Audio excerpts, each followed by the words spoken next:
ഒരു ഗ്ലാസ് വടക്കനരി എടുത്ത് അതിലേക്ക് നല്ലോണം കഴുകി, ചോറ് വെക്കുന്ന അരിയായിരിക്കണേ, നല്ലോണം കഴുകി അതിൽ വെള്ളം ഒഴിച്ച് വെക്കുക. ഒരു 5-6 മണിക്കൂറെങ്കിലും കുതിരണം.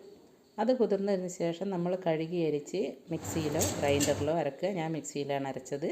നന്നായി അരക്കണേ, നല്ലോണം അരവ് വേണം. അതിൽ അരക്കുമ്പോൾ ഒരിത്തിരി അതിന് വേണ്ട ഉപ്പിടുക, നന്നായി അരക്കുക. കുറച്ച് വെള്ളം ഒഴിച്ചതിന് ശേഷം അരക്കുക. എന്നിട്ട് നന്നായിട്ട് അരച്ചതിന് ശേഷം എന്തെങ്കിലും മിക്സിയിൽ അരക്കുമ്പോൾ വെള്ളം കൂടും. അതൊരു തോർത്തിലിട്ട് നല്ലോണം ഒരു 2 മണിക്കൂർ പൊതിഞ്ഞ് വെച്ച് കഴിഞ്ഞാൽ ഈ പരുവത്തിലായിട്ട് ഈ മാവ് കിട്ടും. ഈ മാവിൽ പെരിഞ്ചീരകം, നല്ല വലിയ ഒരു ടേബിൾ സ്പൂണ് പെരിഞ്ചീരകവും നമുക്ക് ആവശ്യത്തിനുള്ള പഞ്ചസാര കുറച്ചധികം വേണ്ടി വരും, നല്ല മധുരം വേണം. അതും ഇട്ട് നല്ലോണം കുഴച്ച് ഒരു 2 മണിക്കൂർ അത് പൊതിരാൻ വെക്കുക.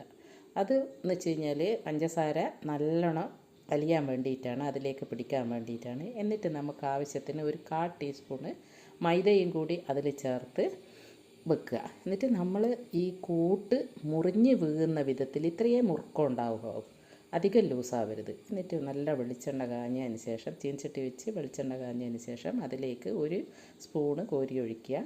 എന്നിട്ടിങ്ങനെ വെളിച്ചെണ്ണ അതിൻ്റെ മേലേക്കാണ് വെളിച്ചെണ്ണ ആക്കേണ്ടത്. ഒരിക്കലും ഇത് മറിച്ചിടുന്ന ഒരു അപ്പമല്ല. നല്ലോണം അതിലേക്ക് അതിൻ്റെ മേലേക്ക് ഈ തിളക്കുന്ന വെളിച്ചെണ്ണ ഇങ്ങനെ കോരി ഒഴിച്ചുകൊണ്ടേയിരിക്കുക.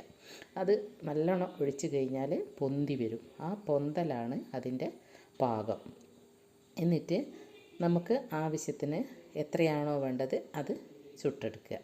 ആ പാകത്തിന് ഈ പാകത്തിന് എടുത്ത് വെക്കുക. എന്നിട്ട് ഇതാണ് ഞങ്ങൾ പറയുന്ന കുഞ്ഞിക്കലത്തപ്പം. നല്ല ടേസ്റ്റ് ഉണ്ടാവും, നല്ല എല്ലാവർക്കും ഇഷ്ടപ്പെടുന്ന ഒരു പലഹാരമാണ്.